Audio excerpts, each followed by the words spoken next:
우리에게 주신 이 말씀이 하나님과 우리의 언약이라고 이야기합니다. 우리는 말씀이다, 하나님의 선포다, 또 더 나아가서 우리는 언약이다라고 이야기하는 거예요. 언약이라는 건 무엇입니까? 약속이라는 거죠. 그러니까 우리가 확실히 하나님과 이 말씀을 우리가 붙들면, 이 말씀 하나님이 하신 말씀이기 때문에 우리가 그 말씀을 붙들면, 그리고 그 말씀대로 행하면 하나님 그 말씀에 기록한 대로, 약속한 대로 우리 삶에 부어주신다는 거예요. 그래서 그 말씀에 대해서 확신을 가지고 발걸음할 수 있느냐. 근데 여러분, 그게 쉽지 않죠. 이전에 큰 은혜가 있고 여러분 이전에 결단하셔서 여러분이 정말 하나님 앞에 세상 것 아무것도 생각하지 않고 오직 주님께 모든 것을 내어드리고 신앙생활하며 믿음으로 감당했던, 또 믿음으로 감당하며 주셨던 놀라운 은혜들과 역사들이 있었을 겁니다. 그러지 않고는 사실 이 새벽기도에 나오기가 어렵거든요. 그럼에도 불구하고 또 오늘 직면한 여러 가지 문제 앞에서 하나님 우리에게 말씀 따라서 말씀에 대한 확신을 가지고 다시 발걸음하기를 원하시는데, 여러분 우리가 참 생각이 많고 여러분 참 우리가 여러 가지 것들을 따져봐야 되고, 또 그러다 보니까 자꾸 움츠리게 되고, 또 때로는 걱정과 염려로 인하여 하나님이 원하시는 발걸음을 하지 못할 때가 참 많습니다. 그런데 여러분, 그래서 가장 중요한 게 우리에게 주셨던 은혜들을 다시 되짚으며 다시 발걸음할 수 있어야 됩니다. 묵상한다는 건 무엇일까요? 묵상이라는 것은 이 말씀이 내게 어떻게 이루어져 왔는지에 대해서 다시 곱씹어 보는 거예요. 여러분, 그러면 다시 내일을 향해서 발걸음할 수 있는 겁니다. 여전히 주저하고 두려워하고 또 여러분 여전히 근심 가운데 있다면 다시 오늘 말씀을 통하여 내가 어떻게 그 발걸음을 행해야 되는가, 이전에 내게 주셨던 은혜들이 무엇이었고 내게 이루어진 그 약속의 말씀들이 무엇이었는지를 다시 한번 확인하며 주님 앞에 나아가는 시간 되기를 예수님의 이름으로 축원합니다. 이사야가요, 심판과 회복에 대해서 계속해서 이야기합니다. 대체적으로 39장까지는 심판에 대해서 이야기하고 있고 40장부터 66장까지 마치 구약성경과 신약성경을 딱 나누는 것처럼 66장, 66권을 39권, 구약의 39권의 모든 공의와 심판에 대한 것들, 또 그러나 40장부터는 이 신약의 예수 그리스도를 통한 회복을 이야기하는 것처럼 이야기하지만 사실 중간중간마다 계속해서 심판과 회복의 이야기들을 우리에게 나누고 있습니다. 오늘 1절 말씀 보면 그날에 라고 시작합니다.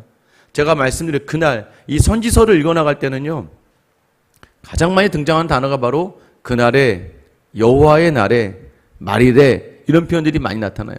이 표현이 무엇이냐면 하나님의 심판이 시작되는 그날에, 또 하나님이 심판하시지만 회복시키시는 그날에. 여러분, 그런데 중요한 것은 그날 우리의 죄는 도말되어질 거예요. 그날 우리의 죄는요, 정결케 되는 과정 속에 있어요. 그러니 제가 진멸되는 과정에 있다 보니까 고통이 있고 환난이 있는 것처럼 느껴지는 거예요. 그러나 또 그날에 정결케 된 하나님의 백성들은 회복하는 거예요. 먼저 이 그날에라는 것은 이제 심판의 날을 이야기하는 거죠.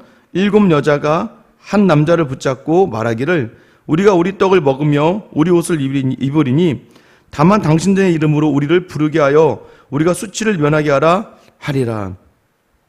7명의 여자가, 많은 여자가 한 남자를 붙잡는데, 그리고 뭐라고 얘기하냐면 우리가 우리 떡을 먹겠다. 이 얘기는 뭐예요? 내가 스스로 먹고 사는데 지장 없으니까 내가 알아서 어떻게든 살아낼 테니까, 내가 어떻게든 옷을 입고 먹고 살 테니까 너의 이름으로 우리를 부르게 하라. 이 표현은 우리로 하여금 아이를 낳게 하라는 거예요. 당시 이제 마지막 진멸의 때에 전쟁 중에 수많은 남자들이 죽게 됩니다. 여러분, 이스라엘의 가장 중요한 건 기업이에요. 기업. 하나님이 주신 그 땅을 지켜내는 거예요. 고엘 제도라고 이야기하죠. 그러니까 형수를 자기가 취득하고, 왜냐면 형이 죽으면 그 기업을 물을 사람이 없으니까, 이을 사람이 없으니까 동생이 그 형수를 취하여 그 아들을 낳지만 그 아들이 형의 아들이 되는 것. 이건 왜냐하면 하나님이 주신 기업이 굉장히 중요한 땅이었기 때문이에요. 그리고 그것을 낳지 못하면, 아이를 낳지 못하면 하나님께 저주받아 수치의 자리에 있게 됐다고 생각했기 때문입니다. 사실 요즘처럼 이렇게 남녀 평등이 이루어지고 의학이 발달해도요, 여러분 아이를 낳지 못하면 남자보다도 또 여자분들이 더 많은 자기 스스로에 대한 어려움과 아픔을 겪게 돼요. 내가 혹시 뭐가 문제가 있나? 내가 혹시 뭔가 잘못했나라고 하는 그 어려움 속에 있게 되는 것이죠. 여러분, 그런데 그래서 이 여인들이요, 남자만 있으면 나가서 붙잡고 나로 하여금 아이를 낳고 내가 먹고 살 테니까 신경 안 써도 되지만 아들만 낳게 해달라고 할 정도로 여러분 그 황폐함의 자리를 이야기하고 있는 거예요. 여러분, 그 시대, 이제 그 마지막 날이 이 이스라엘에게 주어질 것이다 라고 이사야가 예언하고 있어요. 하나님께서 약속하시는 그 약속을 우리가 온전히 지키지 못하고 우리가 말씀대로 따르지 못하면 정말 이 수치와 이 조롱의 자리들, 황폐함과 비참함의 자리들이 남게 될 수밖에 없다는 거예요. 여러분, 믿음 떠나면 마지막이 바로 이 자리입니다. 왜요? 세상 속에 속하여 살아가는 것, 여러분, 세상이 하라는 대로 해야 되고 세상의 순리대로 따라가야 되기 때문에 믿음이 있다면서도 세상 속에 세상의 종으로 살아갈 수밖에 없게 되는 것이죠. 근데 하나님은요, 우리를 늘 그 수치의 자리에 있게 하지 않으시려고 작정하신 분이세요. 여러분 믿으십니까? 우리가 그 수치 가운데 있게 하지 않으려고 하나님께서 작정하셨어요. 2절 말씀 보세요. 그날에 여호와의 싹이 아름답고 영화로울 것이고요, 그 땅의 소사는 이스라엘의 피난자를 위하여 영화롭고 아름다울 것이며, 여기 다시 또 반복되는 그날에 라는 것은 이제는 여호와의 싹이 또 땅의 소상이 영화롭고 아름답다라고 이야기를 해요. 이 영화로움과 아름다움을 또 그날에 맛보게 한다. 누구에게요? 이스라엘의 피난한 자를 위하여. 이들이 누굽니까? 3절에 보면 시온에 남아있는 자, 예루살렘에 머물러 있는 자. 누구예요? 곧 예루살렘 안에 생존한 자 중 기록된 모든 사람은 거룩하다 칭함을 얻으리니 라고 되어 있습니다. 남은 자들, 또 이 그날과 남은 자는 강해요. 그날에 남겨진 자들, 남은 자라는 표현보다는 남겨진 자들이겠죠. 누구로 인해 남겨진 자들일까요? 하나님으로 인해서 남겨진 자들. 남은 자들은 복이 있는 거죠. 왜요? 거룩하다 칭함을 받는다는 거예요. 여러분, 지금 우리가 이 자리에 어떻게 보면 남겨진 자들이에요. 이 자리는 우리의 힘으로 나온 게 아니라 하나님께서 우리를 인도하여 이 자리에 부르신 거예요. 그러면 우리에게 있어서 하나님이 남은 자들에게 복을 주신다. 남은 자들에게 여호와의 싹과 땅의 소산을 맛보는 아름다움과 영화로움의 자리에 있게 하실 거라는 거예요. 결국 주도를 하나님이 하셔서요, 우리가 이 자리에 남게 되는 것 주님의 은혜이고, 하나님은요 더 기쁨과 풍요를 누리게 한다는 거예요. 여러분, 어쩌면 우리가 그런 복을 받은 교회인 것 같아요. 어렵고 힘든 시간들을 잘 넘기고 참 보면서 하나님이 하나하나 채워가시는구나. 무엇을 놓치지 않으면 됩니까? 계속해서 말씀을 놓치지 않으려고 하고 하나님의 뜻을 놓치지 않으려고 한다면 하나님께서는요, 그 모든 것, 여러분, 여호와의 싹이 나고 소산이 나야 사람들이 와서 그 성을 채울 거 아니에요. 그런데 처음에 살만한 곳이 되기 위해선 누군가는 씨를 뿌려야 되고, 누군가는 성을 쌓아야 되고, 누군가는 성벽을 건축해야 누군가가 와서 그 안에 거하게 되는 것 아니겠습니까? 여러분을 어떻게 보면요, 영적인 자리에서 여러분을 이 새벽에 남은 자로 하나님이 부르신 거예요. 여러분, 이 새벽을 통하여서 진실되게 말씀을 듣고 진실되게 기도를 하며 하나님 이 자리에 우리 거룩하다 부르신 걸 확신하시면서 여러분의 삶에 기도를 놓지 않고 나아가다 보면요, 하나님께서는요 여러분을 남은 자로 세워주셔서 이 새벽의 제단도 또 여러분 가정과 교회의 기도의 자리를 반드시 채우실 줄 믿습니다. 여러분, 그렇게 하나님이 우리를 부르셨다는 것을 놓치지 마셔야 돼요. 그런데 하나님이 이 작업을 할 때 필요한 게 있어요. 4절이죠. 이는 주께서 심판하는 영과 소멸하는 영으로 시온의 딸들의 더러움을 씻기시며 예루살렘의 피를 그 중에서 청결하게 하실 때가 됨이라. 영이 부어져야 돼요. 심판하는 영, 소멸하는 영. 여러분, 이것을 예수님이 뭐라 표현하세요? 불과 성령이다라고 표현할 때가 있죠. 불로 태워서 소멸하고 심판하고 또 소멸하지만, 그러나 그 영이 성령이 되어 이 남겨진 자들, 하나님이 원하는 자들에게는 뜨겁게 다시 하나님 앞에 정결하게 나올 수 있게 하는 그런 은혜가 있게 하시겠다는 거예요. 왜 이 영으로 태워져야 됩니까? 이 태워진 자리가 쉽지 않아요, 여러분. 깨져야 되거든요. 부서져야 되거든요. 여러분, 우리가 하나님을 만나려면요, 우리의 모든 삶의 자리가 굉장히 불편해집니다. 그럼 때로는요, 억울하다고 느껴질 수도 있어요. 때로는요, 여러분, 내가 수치스럽고 미련하다고 느껴질 수 있어요. 그런데 그럼에도 그 과정을 겪어야 되느냐? 하나님을 만나야 되기 때문이에요. 5절 6절 보시면 여호와께서 거하시는 온 시온산과 모든 지폐 위에 낮이면 구름과 연기, 밤이면 화염의 빛을 만드시고 그 모든 영광 위에 덮개를 두시며. 지금 어떻게 보면 여호와 하나님께서 다시 이 예루살렘에 임재하는 듯한 모습을 보여주시는 거죠. 여러분, 하나님의 임재를 위해서 필요한 게 어제 제가 바로 말씀드렸어요. 우리 안에 죄가 태워져야 돼요. 왜요? 그렇지 않으면 우리가 죽어요. 그래서 하나님께서 먼저 영을 보내셔서 우리 안에 성령으로, 그래서 우리의 고백이 무엇입니까? 이 땅과 이 세상이 우리의 주인이 아니라 예수님만이 우리의 주인이 되는 고백을 하게 하시는 거예요. 이 안이 성령으로 채워지게 하셔서 하나님이 거하시기에 부족함이 없는 하나님의 처소로 만들어 가신다는 거예요. 그러니까 굉장히 어렵고 힘든 거예요. 왜요? 내가 나를 버려야 되기 때문입니다. 내가 나를 내려놓아야 되기 때문이에요. 여러분, 왜요? 광야 생활을 생각해 보세요. 이게 지금 광야를 보여주는 것 같잖아요. 낮에는 구름 기둥, 구름과 연기, 구름 기둥으로 지켜주시고, 밤에는 화염의 빛, 불 기둥으로 지켜주시고. 구름 기둥과 불 기둥이 우리에게 의미하는 바가 무엇입니까? 내가 가고 싶은 대로 가는 거예요? 내가 하고 싶은 거를 하는 거예요? 내가 더 있고 싶다고 거기 머무르는 거 아니에요. 구름 기둥이 멈춰 섰다가, 멈춰 서면 어떻게 해요? 이스라엘 백성도 멈춰 서는 거예요. 더 걷고 싶을 체력이 있고 더 할 수 있음에도 불구하고 구름이 섰기 때문에 서는 거예요. 구름이 가면 어떻게 해요? 가는 거예요. 불기둥도 마찬가지입니다. 아무리 밤이라고 할지라도요, 불기둥이 서면 서지만 아무리 추워도 불기둥이 움직이면 그럼 그 불기둥을 따라서 움직여야 되는 거예요. 이게 무엇입니까? 말씀을 따라가고 말씀을 따라 서는 것. 여러분, 우리의 삶이 그러다 보니까요, 우리의 의지대로 가는 게 아니라는 걸 다시 한번 확인시켜 주는 거예요. 우리 안에 성령이 계시니까 여러분 늘 기억하고 고민하셔야 돼요. 항상 여호와의 이름을 얘기하고 믿음을 이야기하고 사랑을 이야기하지만 결과적으로 입으로만 얘기하고 행하지 않는 자리들. 여러분, 하나님께서 우리는 맨날 만나면 서로 간에 사랑한다고 이야기해요. 하나님 사랑한다고 이야기하고 하나님께 모든 것을 내어드리겠다고 이야기하지만 정작 그 앞에서 항상 뭐로 무너집니까? 하나님의 뜻이 아니라 내 뜻으로 나를 붙들고 있다가 무너지는 것이죠. 세상은요, 여러분 정말 세상이 쉽지 않아요. 세상 속에서 여러분 최선을 다해서 힘을 다해 살아야 됩니다. 열심을 다해 살아야 돼요. 최선을 다해 살아야 되면 왜요? 내게 맡겨주신, 나를 남은 자로 부르신 자리예요. 가족 안에서 나를 특별히 믿음의 남은 자로 부르셨고, 직장 안에서도 나를 믿음의 남은 자로 부르시고, 만나는 사람들 속에서도 나를 남은 자로 부르셨거든요. 그렇기 때문에 우리가 하나님의 백성답게 최선을 다해 살아야 됩니다. 그러나 그 최선과 열심의 마지막 한 자리는 꼭 하나님께 내어드릴 수 있어야 돼요. 아무리 내가 다 할 수 있어도요, 다 할 수 있어요, 여러분들이. 그럼에도 불구하고 마지막엔 하나님께 물어봐야 돼요.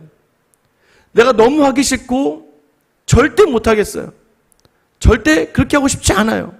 그럼에도 불구하고 하나님께 내어드려야 돼요. 그곳에서 하나님은 큰 은혜를 베풀어 주십니다. 이번 주 주일 말씀이 순종하면 은혜를 주신다는 거예요. 충성하면 은혜로 이끌어 주신다는 거예요. 제가 늘 말씀드려요. 순종과 충성은요, 내가 할 수 있는 것만 할 때가 순종과 충성이 아니란 말이에요. 내가 할 수 없는 것, 내가 하지 못하는 것. 이제 단기 선교를 계획하고 있습니다. 단기 선교를 계획하다 보니까 아이들이 엄청 많이 가게 됐어요. 아이들이 한 10명 넘게 갑니다. 근데 제가 이렇게 많이 갈 줄 모르고 아이들은 정말 거의 항공료만 내게끔 했거든요.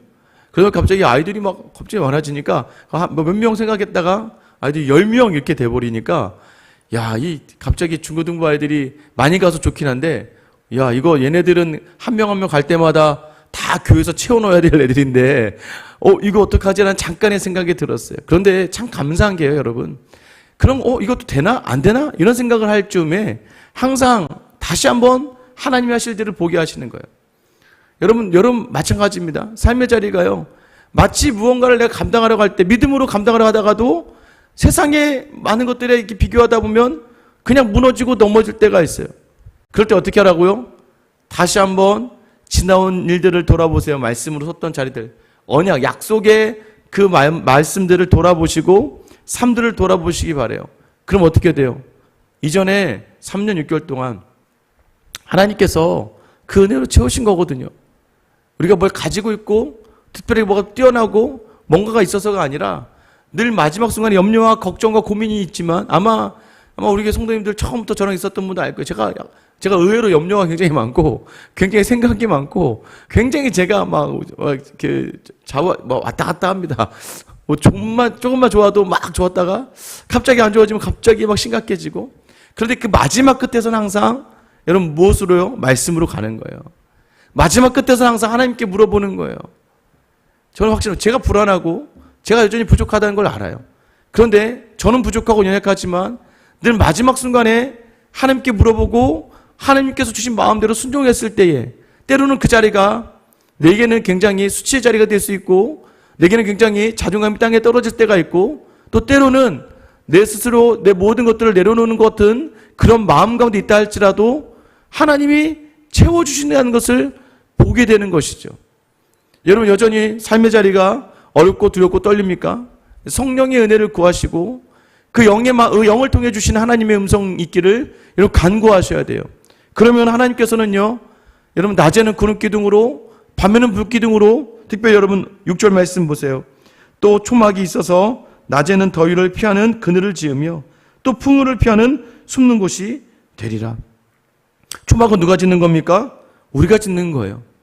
우리가 짓는 것이지만 하나님께서 이 모든 것들, 그러니까 함께 하나님과 더불어 모든 자리에 함께 하는 거예요.